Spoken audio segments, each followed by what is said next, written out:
Nós temos caminhado, né? Você talvez esteja aqui hoje pela primeira vez, ou já veio aqui em outra ocasião e voltou hoje só. Já tem um tempo que você não vem aqui. Nós temos caminhado no livro de Apocalipse. E só para você se situar um pouco aí, aqueles que têm acompanhado também, né, para você ir memorizando algumas coisas importantes desse livro, que é tão considerado, né, tão misterioso, não é?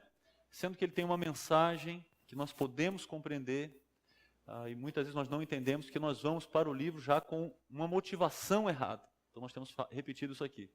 Bom, Apocalipse, capítulo 1, uma apresentação, um chamado para ouvirmos o livro, uma apresentação de Jesus glorificado, como ele está hoje, e como nós o encontraremos aí nesse encontro que está marcado, não é? Um Jesus glorificado, uma visão esplêndida, não é? Uma descrição esplêndida que há ali, no capítulo 1, capítulos 2 e 3, cartas para as 7 igrejas da Ásia, então, igrejas representativas ali daquela região, né? Igrejas que existiam ali, e nós temos então 7 cartas dirigidas a cada uma daquelas igrejas. Nós já olhamos para essas cartas aqui. Aí nós vimos então aqui aqueles primeiros leitores, os primeiros leitores do livro de Apocalipse, quem são? São aqueles irmãos daquelas 7 igrejas. João escreve o Apocalipse para aquelas 7 igrejas. Eles foram os primeiros leitores, não é? Desse livro carta, não é? Que tem características de uma carta e também tem características de um livro profético. Quando nós olhamos para aquelas cartas, nós vimos algumas características daqueles primeiros leitores. Nós vimos que algo na vida da maioria deles era a perseguição, porque eles estavam debaixo do Império Romano, que perseguia o cristianismo. A maior causa de perseguição era o culto ao imperador, que a maioria deles se negava a praticar. Entendeu, irmã Denilton? Os crentes se negavam a adorar o imperador. Alguns dos imperadores, eles queriam ser chamados de Senhor e Deus. Eles requeriam isso. E a maioria das pessoas se curvavam diante deles dessa maneira. E os crentes, quando não faziam isso, eles eram perseguidos, não é? Aí muitos morreram e perderam parentes, filhos, não é? Mas nós vimos também que uma característica desses primeiros leitores, alguns deles estavam cedendo. Então nós vimos aqui teve casos de uma igreja bem secularizada, não é? Então a igreja cedeu e ela estava igual ao mundo, então ela não estava nem sendo perseguida. Por quê? Porque ela baixou o padrão. E Apocalipse é para esses crentes também. É para que eles tomem decisões importantes. Para aqueles que sofrem, o livro de Apocalipse vai trazer consolo. De maneira especial, o capítulo 4, que vamos ler hoje, vai apresentar Deus glorificado no seu trono. Imagina só, nós não podemos perder de vista os meus leitores, pensar imagina o que um crente, correndo o risco de morrer por amor a Cristo, qual o valor de um livro que fala de Deus glorificado, sentado num trono, tomando decisões, conduzindo a história. Certamente isso consola, isso fortalece a sua fé.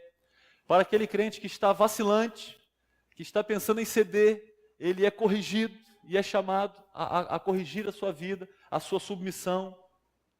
Então nós temos capítulos 4 e 5, falando da sala do trono. Nós vamos ver no capítulo 4 hoje, Deus entronizado. Capítulo 5, o Cordeiro.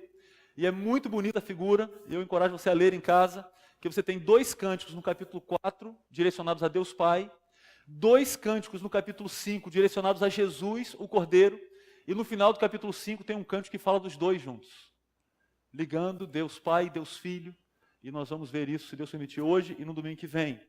Capítulos de 6 a 19, nós temos o derramamento da ira de Deus, por meio de quê? Dos 7 selos, das 7 trombetas e das 7 taças. Já falei para vocês que o número 7 é importante no Apocalipse, tem muitas ocorrências, nós vamos ver depois na sequência, a ira de Deus sendo derramada. Então, quando nós lemos os capítulos 4 e 5, nós vamos ter uma cena de adoração, mas ao mesmo tempo então nós temos, está ligado aos primeiros leitores, aquelas cartas às igrejas, vai ligando aí, Sheila, na sua cabeça as coisas, não é? Então esse texto está ligado àqueles irmãos, daquelas cartas, mas também está apontando para frente, para o que vai aparecer no livro, porque o que vem no livro na sequência? julgamento. De onde vem o julgamento? Da sala do trono. Da sala do trono. Então esses capítulos são importantes para nos preparar para o restante Apocalipse. Qual que é o problema? Normalmente, que as pessoas já caem de paraquedas lá no meio do Apocalipse, né? E ela já quer desvendar os símbolos que tem ali no meio e ela não presta atenção nas 7 cartas, ela não presta atenção no que acontece nos capítulos 4 e 5, não é? E há uma organização aqui importante. E por fim o livro termina falando da reunião de Deus com o seu povo, a Nova Jerusalém descendo, né? E o mal sendo vencido, condenado eternamente, e Deus agora com o seu povo. Aí o seu povo vai poder desfrutar dele eternamente, né? E aí esse vislumbre dos capítulos 4 e 5 vão se tornar uma realidade eterna para os crentes em Jesus Cristo. Tanto os primeiros leitores, lá no final do primeiro século, como para os crentes do século 21, não é isso? Que somos nós hoje. Então vamos ler aí Apocalipse capítulo 4. Então nós vamos olhar essa cena em 2 momentos, né? Vamos olhar hoje o capítulo 4, falando sobre Deus Pai. Domingo que vem, se Deus permitir, o capítulo 5, falando do Cordeiro, de Jesus. Depois destas coisas, olhei, e diante de mim estava uma porta aberta no céu. A voz que eu tinha ouvido no princípio, falando comigo como trombeta, disse: suba para cá, e lhe mostrarei o que deve acontecer depois dessas coisas. Imediatamente me vi tomado pelo Espírito, e diante de mim estava um trono no céu, e nele estava sentado alguém. Aquele que estava sentado era de aspecto semelhante a jaspe e sardônio.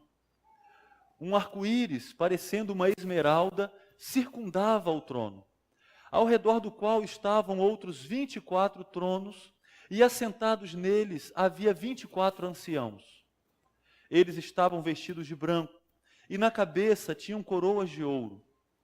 Do trono saíam relâmpagos, vozes e trovões. Diante dele estavam acesas 7 lâmpadas de fogo, que são os 7 Espíritos de Deus. E diante do trono havia algo parecido com um mar de vidro, claro como cristal. No centro, ao redor do trono, havia 4 seres viventes, cobertos de olhos, tanto na frente como atrás. O primeiro ser parecia um leão, o segundo parecia um boi, o terceiro tinha rosto como de homem, o quarto parecia uma águia em voo. Cada um deles tinha 6 asas e era cheio de olhos, tanto ao redor como por baixo das asas.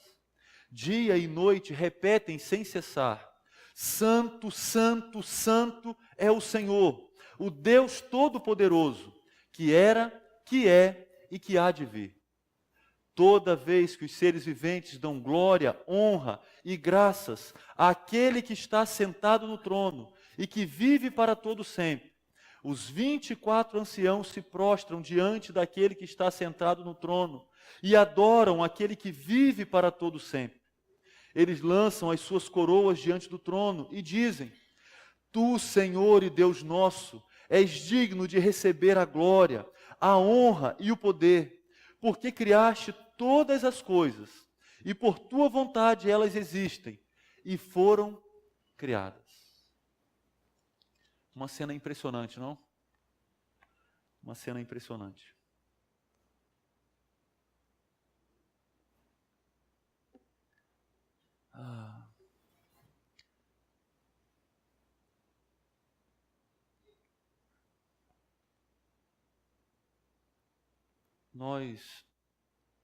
Jesus, depois de levar aquelas 7 igrejas a olharem para a sua condição e para refletirem sobre a sua condição, agora ele os chama para olharem para o céu e dá para eles um vislumbre da sala do trono. Agora eles são chamados a olharem para cima. Eles contemplaram a realidade, aliás, uma realidade que os confronta, que os desafia, muitas vezes os desanima, muitas vezes os intriga, os deixa com dúvidas, com questionamentos. Agora eles são chamados a olharem para cima, e ao olharem para cima, certamente eles terão muitas respostas do que fazer e do que esperar e acima de tudo, de como proceder. João recebe, primeiramente no texto que lemos, um chamado para subir. Olha aí, capítulo 4, no versículo 1 que já lemos, não é? E ele vê uma porta aberta no céu. O céu se abre para João. Impressionante. Ele é um prisioneiro do Império Romano. Vocês lembram disso? Ele está na ilha de Patmos como um prisioneiro. Por causa de Jesus, por causa do testemunho de Jesus. E naquela condição que parecia a condição de alguém limitado, agora o céu se abre para ele. E os céus abertos têm uma mensagem de esperança para João e, acima de tudo, para os crentes sofredores. Ele ouviu aquele que tinha uma voz como de trombeta, isso está lá no capítulo 1, é o mesmo Jesus que já falou com ele.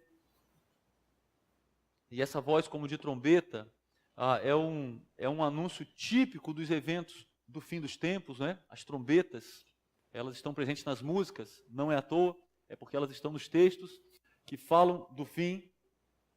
Aí João foi chamado então por Jesus a subir para ver coisas que ainda acontecerão. O futuro vai ser parcialmente desvendado. Jesus vai falar para ele de coisas que devem acontecer. Porque Deus está no controle da história. Não são coisas que talvez acontecerão. Coisas que são possíveis que aconteçam. Não. Coisas que certamente acontecerão, porque há um Deus que ocupa um trono e Ele conduz a história. E João, então, agora vai ter um vislumbre desse futuro.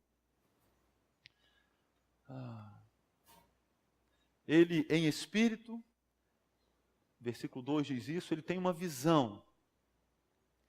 E o que ele vê é um trono no céu. Olha aí o versículo 2. Um trono ocupado, não um trono vazio, um trono ocupado. Havia alguém ali sentado naquele trono. E talvez você já esteja lembrando aí de Isaías 6.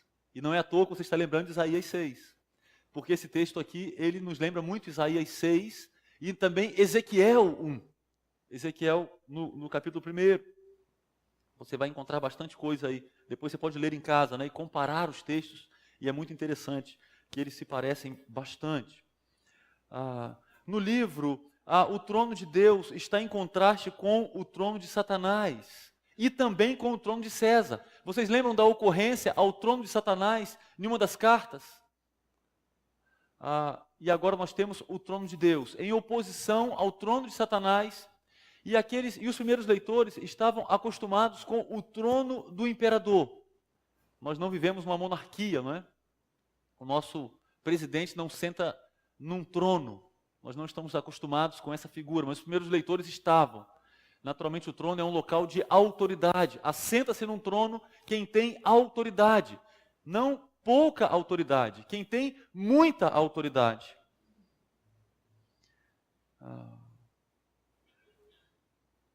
E esse trono aqui não é qualquer trono, é o trono que está no céu, acima de todos, não é?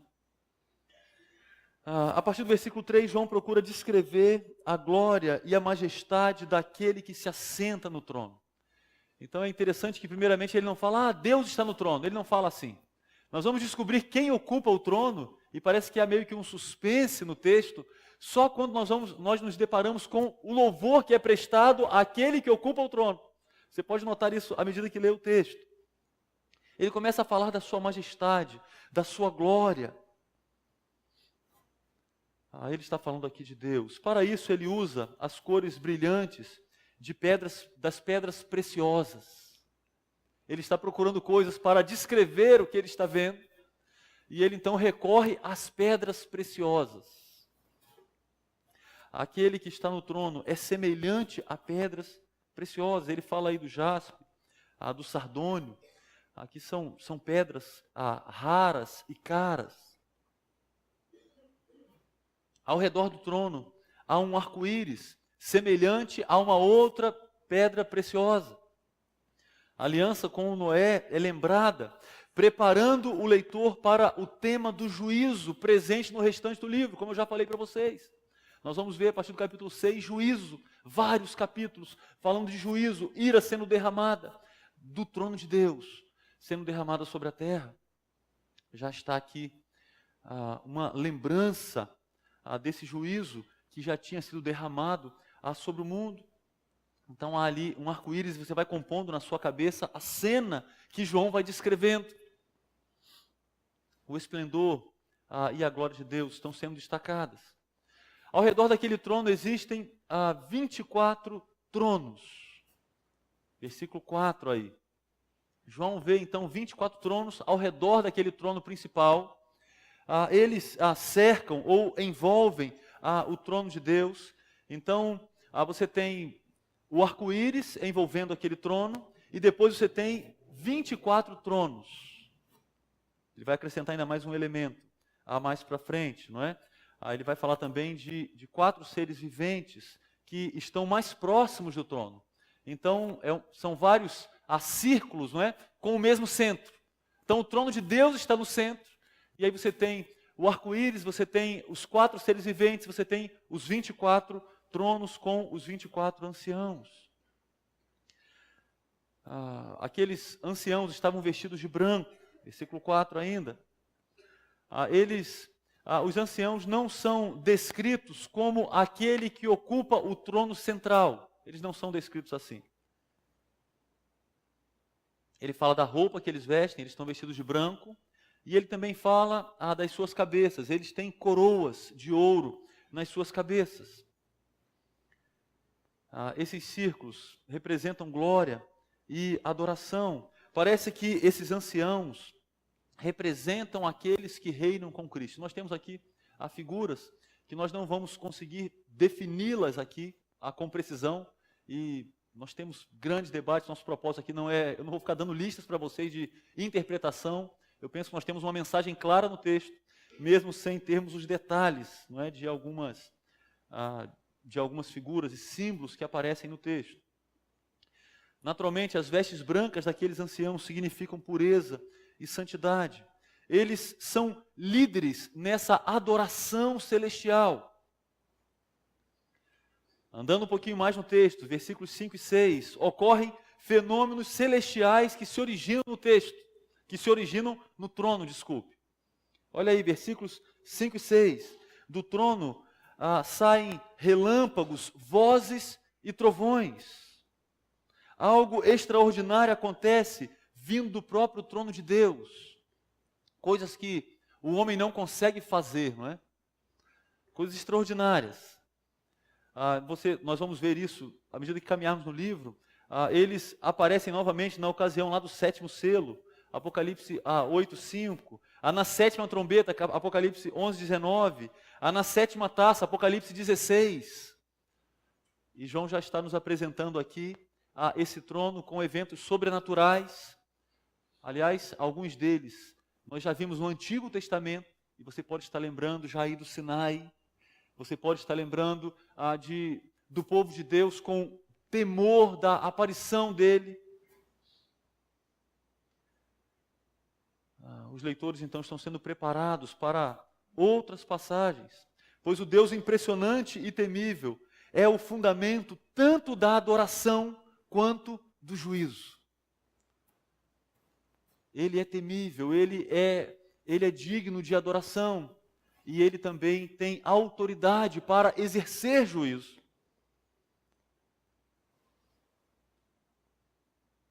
Passagens como essa, do Antigo Testamento, traziam para o judeu uma imagem impressionante e aterrorizante da manifestação de Deus. É possível que vários aqui lembrem de ocorrências do Antigo Testamento, quando personagens tiveram medo e acharam que iriam morrer por terem visto a Deus. Lembram disso? Na verdade, eles tinham visto anjos, não é? Ou o próprio Cristo naquela ocasião, ainda antes da sua humanidade, não é? Eles não tinham visto a Deus Pai, mas eles tinham um temor. E eles diziam, puxa, agora eu vou morrer.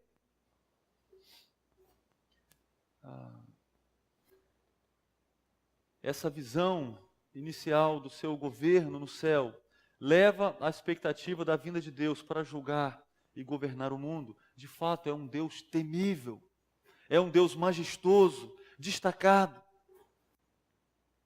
João agora fala um pouco do que há diante do trono. Na frente do trono tem 7 tochas de fogo. Não confunda com os 7 candelabros que Jesus anda entre eles, que nós já vimos. Aqueles 7 candelabros representam as 7 igrejas. Agora são 7 tochas de fogo e um mar de vidro. São tochas fixas e acesas que simbolizam a presença de Deus. Ele diz, final do versículo 5, que são os 7 Espíritos de Deus, não 7 Espíritos Santos, não, é um Espírito apenas. Nós já falamos sobre isso no capítulo 1, está falando da plenitude do Espírito, dessa totalidade do Espírito, mais uma vez por causa do número 7, da importância do número 7 no Apocalipse, não é? Os relâmpagos e as tochas apontam para a majestade e também para o juízo divino. Mais uma vez, uma preparação para a ira aterrorizante que logo virá no livro. Há uma espécie de mar de vidro na frente do trono, que enfatiza a impressionante grandeza de Deus, sua transcendência, sua santidade, as quais o separam da sua criação, o diferenciam da sua criação. Existem também 4 seres viventes. Final aí do versículo 6 até a primeira parte do versículo 8, João vai falar sobre eles. No meio e à volta do trono tem 4 seres viventes. Então, a maneira como ele descreve, nós entendemos que esses 4 seres viventes estavam mais próximos do trono. Os 24 anciãos estão após eles, não é? E ele descreve ao contrário. E agora ele fala dos seres viventes. Eles estão então num círculo interno. Eles são cheios de olhos. Coisas impressionantes. Apocalipse tem muitas coisas impressionantes, não é? Então, eles não têm 2 olhos como nós. Não, eles são cheios de olhos, é o que o texto diz. Nada pode escapar da supervisão que eles realizam dos negócios divinos. Esses 4 seres viventes vão aparecer várias vezes no restante do livro. Eles vão falar no restante do livro. E é importante lembrarmos que eles estão ali bem próximos de Deus, servindo a Deus, adorando a Deus, e eles serão também instrumentos do juízo de Deus. Aí nada passa desapercebido aos seus olhos, porque eles têm muitos olhos, não é? Eles são semelhantes, e aí ele faz uma descrição aí. Um é semelhante a leão, o outro semelhante ao boi, o outro tem um rosto como de homem, o outro é como uma águia voando, versículo 7. E aqui existe uma lista enorme, não é, de tentativas para tentar definir quem são ou o que significam esses 4 seres viventes. Então você tem muitas coisas. Uma delas é dizer que essa é uma representação dos 4 evangelhos, não é? E só que quando você vai olhar essa tentativa, por exemplo, de explicação, né, de definição, você tem, os pais da igreja pensaram assim, e aí você vai olhar lá, cada pai da igreja direcionava um evangelho para uma figura, e eles não tinham consenso. Então você encontra o evangelho de Marcos, por exemplo, sendo direcionado, né, sendo ligado a cada um desses 4 seres viventes. Então, algo difícil de crermos que de fato seja isso, não é? Como eu disse, eu não quero trazer aqui uma lista de possíveis interpretações, nós vamos ficar com os limites que o texto nos impõe. O que notamos com segurança é que eles estão relacionados aos querubins de Ezequiel, no capítulo 1, capítulo 10, você pode ler em casa esses textos, quero encorajar você a ler, e também com os serafins de Isaías 6, que talvez seja o texto mais conhecido nosso, não é? Daquele chamado de Isaías. E já que eles estão mais próximos do trono, aí conduzem a adoração, é provável que eles sejam os líderes da corte celestial. Eles representam as ordens mais elevadas de seres celestiais. Entendemos que talvez eles sejam anjos e dirigem a adoração e também o juízo, porque eles vão aparecer no restante do livro. Mais uma vez, o leitor está sendo preparado para o tema do juízo no restante do livro. Esses seres viventes têm 6 asas, assim como aparece lá em Isaías 6, não é? E eles também, essas asas estão cheias de olhos. Mais uma vez essa ênfase nessa supervisão, nesse conhecimento pleno que eles têm. Essa vigilância incessante sobre a criação de Deus é destacada. E aí nós chegamos, depois dessa descrição que João faz, nós chegamos certamente na parte principal do capítulo 4, que é justamente a adoração. Deus é adorado pelos seres celestiais, por esses 4 seres viventes e pelos 24 anciãos.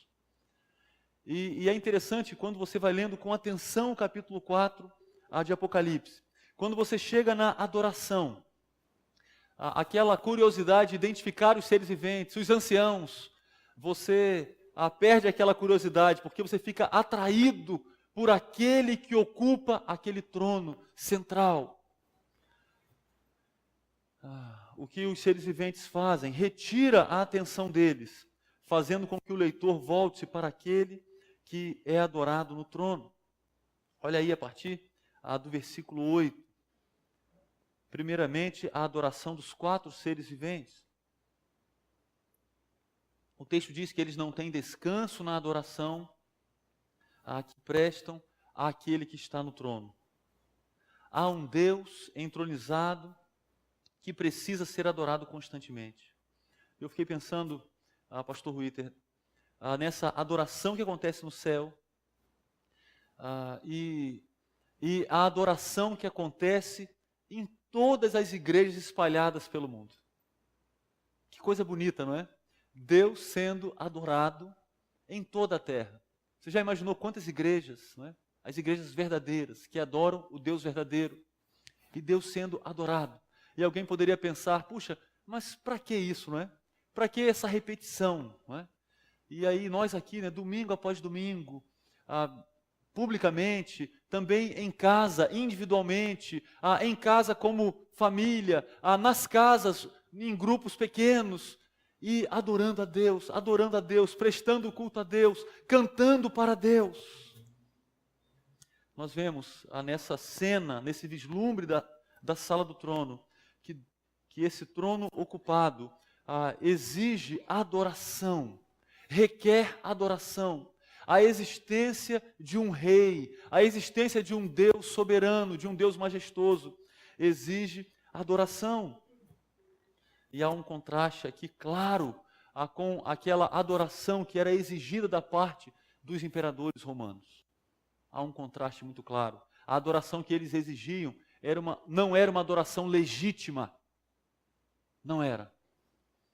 Mas a adoração que Deus requer, ela é legítima.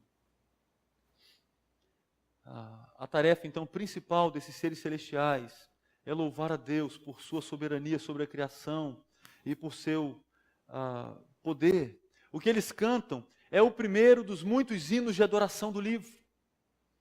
Um livro que é dirigido para crentes que sofrem por amor a Cristo. É um livro marcado por cânticos de adoração. É curioso isso. Aqueles irmãos que sofrem por amor a Cristo, eles são chamados a adorarem a Cristo, mesmo sofrendo por amor a Ele. Esse é um dos primeiros hinos, e esses hinos são distribuídos estrategicamente no livro para chamar a atenção do leitor, pelo menos para 2 pontos. Primeiro, a majestade e a soberania de Deus, visíveis nesses hinos. E também a adoração por parte do seu povo, tanto no céu como na terra.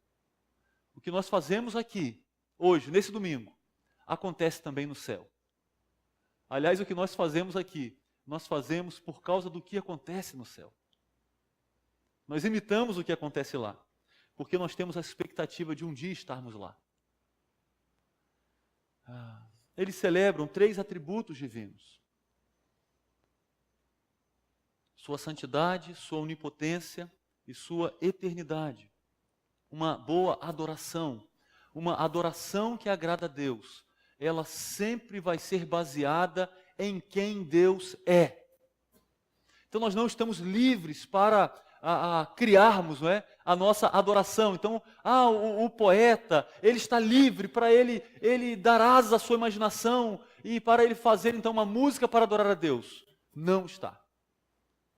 Ele deve estar cativo ao que as Escrituras revelam sobre Deus, ao que a Bíblia revela sobre Deus.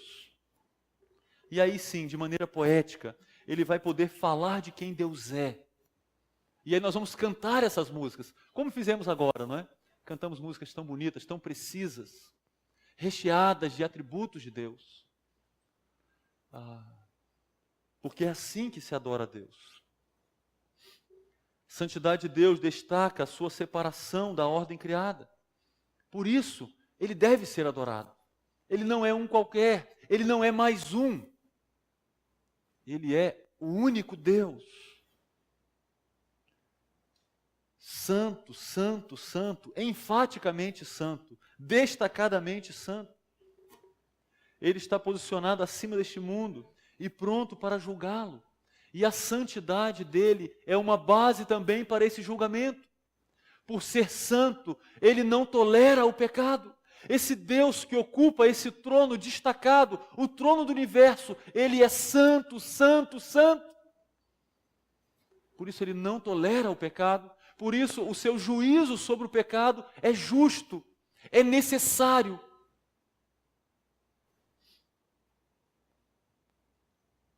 Como Todo-Poderoso, ele controla soberanamente o universo criado.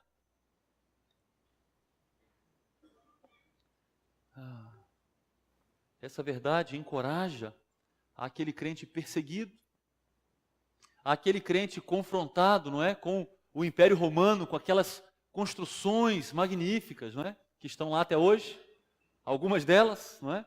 Aquele poder, aquela autoridade, aquela arrogância. E aqueles irmãos que eram intimidados, eles são lembrados de que eles servem a um Deus todo-poderoso. O poder não estava naquelas paredes, naqueles escudos, naquelas armas, naquele exército que os reprimia, que os condenava, que os ridicularizava. O poder está com aquele que assenta no trono e que eles adoram humildemente, junto com seus irmãos. Ele também controla soberanamente o passado, o presente e o futuro. A adoração desses seres viventes desencadeia a adoração dos 24 anciãos. Então você tem aí no versículo 9, não é? Os seres viventes oferecem como adoração a Deus que ocupa o trono, glória, honra, ações de graças. Então, o que eles fazem por meio daquela música é entendida como dar a Deus glória, dar a Deus poder, honra, reconhecer que Ele é honrado, Ele é digno de honra. Eles dão a Ele ações de graças. Os juniores sabem o que são ações de graças. É o que o pastor Rito nos desafiou hoje a fazermos, na hora em que vamos comer, por exemplo. Darmos a Deus ações de graças. É lembrarmos que de tudo aquilo que Ele faz, como um pastor cuidadoso, não é? Que cuida do seu rebanho, nós, quando lembramos da ação de Deus em favor do seu povo, nós somos cheios de gratidão a Ele. E nós oferecemos então a Ele ações de graças. Gratidão a Deus por suas generosas dádivas é uma ênfase no Novo Testamento. Por fim, nós vemos a adoração dos 24 anciãos, versículos 10 e 11. Os anciãos cantam o refrão sobre como Deus é digno de ser adorado. Então, os músicos aqui, não é? Já imaginam, melhores do que eu, não é? Nós temos aqui dois grupos, mas eles não estão cantando sem ligação um com o outro. Não. Um grupo canta uma parte e parece que os anciãos cantam o refrão da música. E eles são bem afinados, não é? Eles são muito bons no que eles fazem. São muito bem afinados, muito bons, não é? Como o coral aqui da igreja, né, se apresentou tão bem na última vez aí, e nos encantou. Eles estão bem ensaiados ali, não é? Eles fazem isso há bastante tempo. E eles então correspondem à adoração daqueles 4 seres viventes. O texto fala pelo menos de 3 coisas que esses anciãos fazem. Primeiramente, eles se prostram diante de Deus. Lembra o que o texto diz sobre eles? Eles ocupam tronos ao redor daquele trono principal. Mas eles não adoram sentados em tronos. Eles se prostram, eles se curvam, eles se humilham diante daquele a quem eles adoram. Eles também falam, não é? Para adorar a Deus. Eles cantam para adorar a Deus. Olha aí, versículo 10, os 24 anciãos se prostram diante daquele que está sentado no trono e adoram aquele que vive para todo sempre. Então há um trono ocupado. O que mais que eles fazem? Eles lançam as suas coroas diante do trono. Eles não adoram com as suas coroas de ouro em suas cabeças. Eles lançam essas coroas. Mais uma figura conhecida dos primeiros leitores. Eles estavam acostumados a ver um rei com menos autoridade se curvar diante do imperador e tirar a coroa de sua cabeça e abaixar a sua coroa como um reconhecimento da autoridade do imperador. Então, olha, eu tenho autoridade, mas até um ponto. Agora eu estou diante daquele que manda mais do que eu. Então eu vou me curvar diante dele. Eles estavam acostumados com isso. Aí agora aqueles anciãos, eles lançam as suas coroas diante do trono. E nós aprendemos aqui, queridos, que não dá para adorar a Deus com uma coroa na cabeça ou no coração. Como você vem para o culto? Como que nós nos preparamos para o culto? A adoração é um ato de humilhação. A adoração não combina com arrogância, com soberba.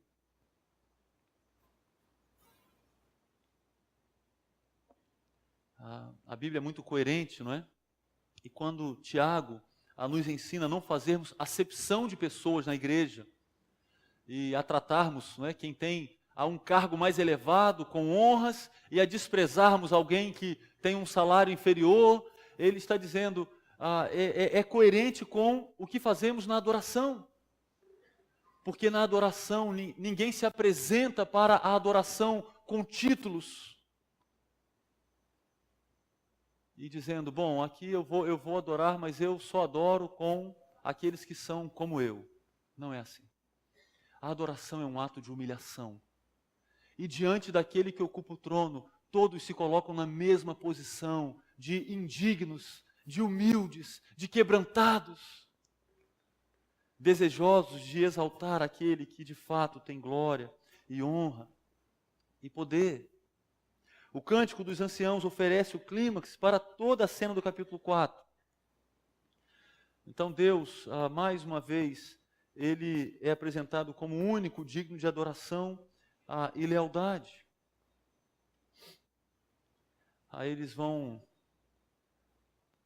Eles abrem os seus lábios e dizem que Deus é digno de receber glória, parecido com o que já vimos lá da adoração dos seres viventes, também honra e também poder, porque Deus controla a história mediante os seus atos de poder. Como que é possível que alguém controle toda a história, que cuide de todo o universo? Ele precisa ser muito poderoso. As crianças entendem isso. Ensine para o seu filho que Deus criou o mar, que ele vai entender que Deus é poderoso. Não dá para alguém criar o mar. Não dá para alguém controlar o mar sem ser muito poderoso. Não dá, não é? Eles estão nos lembrando disso, a adoração deles lembra isso. E eu fiquei pensando, Tarcísio, que glória, honra e poder é tudo o que o ser humano gosta e corre atrás, não é isso? Ou não? O ser humano está aí incansavelmente buscando glória, honra e poder. Na política é impressionante. Você vê às vezes a pessoa, um indivíduo está quase morrendo, ele está numa condição muito difícil, mas ele quer poder a todo custo. Impressionante. O problema não é mais dinheiro, ele já tem dinheiro. Algumas vezes ganhou indevidamente, mas ele tem uma sede de poder, de reconhecimento. Um jogador de futebol passa dos seus anos lá, né? Áureos, não é isso? E aí ele fica depressivo. Por quê? Porque as pessoas deixaram de gritar o nome dele nos estádios, não é? Ele quer glória, ele quer reconhecimento, ele quer ser louvado. E aí ele reclama, ele fala que os brasileiros são ingratos e não lembram do passado, das coisas importantes, dos títulos que foram tão importantes para a história do Brasil, não é? E relevantes, não é isso? Que o futebol é tão importante para o nosso país, não é verdade? Aí ele reclama, puxa, o brasileiro não valoriza o futebol, a história do futebol. Na verdade ele quer glória. Ele quer glória. Mas não são só jogadores de futebol e políticos que querem glória, honra e poder. Nós, muitas vezes, vivemos buscando essas coisas. Mas, queridos, tem um problema aqui. Quando nós entramos na sala do trono, nós descobrimos que só um é digno de glória, de honra e poder. E o ser humano, enquanto ele estiver nessa busca de promover a sua própria glória, de destacar o seu nome, ele vai continuar vazio, ele vai continuar cansado. Ele só vai se encontrar quando ele se voltar para aquele que é digno. E aí ele vai descobrir que ele foi criado como um ser adorador, para adorar o único que deve ser adorado. Nós temos um coração adorador. Não é à toa. Aí já antecipando aqui uma aplicação final, não é à toa que nós nos encantamos com o que as pessoas fazem. Então, dependendo do que você gosta, você vai se encantar com quem toca muito bem, com quem canta bem, com quem joga futebol bem, e aí você vai pensar uma lista aí de coisas, não é? Alguém que fala bem, alguém que tem muitos títulos, e nós vamos criando aí os nossos deuses, porque nós somos adoradores. O ser humano deseja adorar, e de fato ele adora. A pergunta é, a quem você adora? Nós somos mestres em construirmos ídolos no nosso coração. Mas nós somos chamados, em Apocalipse 4, a adorarmos ao único que é digno. Porque, olha aí o versículo 11, porque criaste todas as coisas, e por tua vontade elas existem e foram criadas. Deus é o sujeito absoluto e toda a criação é o objeto, inclusive eu e você. Deus, ele é o criador e o sustentador de toda a criação. É o que eles estão dizendo aí. É a base da adoração. Por isso que nós temos, Carlinhos, tantos ataques ao criacionismo. Por isso, muitas pessoas querem negar de maneira muito enfática que Deus criou o ser humano e Deus criou tudo que existe. Porque à medida que reconhecemos que Deus é o Criador, nós precisamos nos curvar diante dele. Não é justo eu ter vida e eu não me voltar, eu não dedicar a minha vida para aquele que me criou, para aquele que sustenta a minha vida. Não é justo que amanhã, se ele me der mais um dia, eu não dedique esse dia para ele.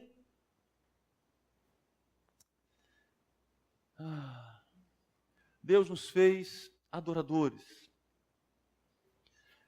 Uma mensagem evangelística desse capítulo 4 é que o evangelismo, então, é um anúncio de que há um trono ocupado. E uma pessoa que vive sem Jesus, ela está ignorando essa verdade.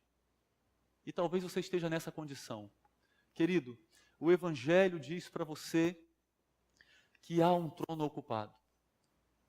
E a sua vida está vazia, porque você está distraída ou distraído com muitas coisas. E você deve se voltar para esse trono e para aquele que ocupa esse trono. Ele é o seu Criador. Ele é quem sustenta a sua vida. Você deve voltar-se para Ele, reconhecendo o seu pecado, crendo no Filho dele. O capítulo 5 vai falar do Filho dele, o Cordeiro que foi morto e nos dá acesso a essa sala do trono, a esse que é exaltado. Creia nele. Há um Deus que deve ser adorado, e você só pode adorá-lo de maneira devida se você crer no Filho dele que foi morto. Se você crer no perdão que ele conquistou na cruz no seu lugar. E talvez você esteja tentando agradar a Deus por meio de coisas que você pode fazer. Talvez seja até vindo aqui, entregando uma oferta, ajudando alguém. Mas você só pode adorá-lo de maneira aceitável se você crê no Filho dele, arrependendo-se dos seus pecados. Você que já é crente em Jesus Cristo, o crente em Jesus Cristo, ele não está isento de criar ídolos em seu coração. Não está isento. Eu fiquei pensando, Tarcísio, na tentação que os adolescentes da IBC têm de idolatrarem cantores, jogadores. E aí são eles que ditam o corte de cabelo, são eles que ditam como que vocês falam, são eles que ditam o que vocês fazem, são eles que ditam como que vocês se relacionam com os pais. Sabe o que é isso? Idolatria. Foco errado. Você está olhando para o lugar errado. Você está olhando para um tronozinho assim, feito por pessoas. Olhe para o trono maior. Olhe para o trono que está acima de todos os tronos.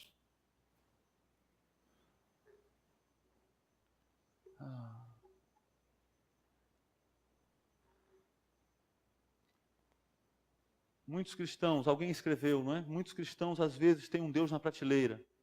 Qualquer pessoa ou coisa que receba maior importância do que Deus em nossa vida, resulta em uma adoração idólatra.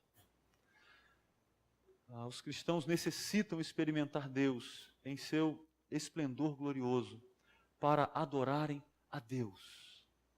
Nós somos chamados a ler o capítulo 4 de Apocalipse e explodirmos em louvor a Deus.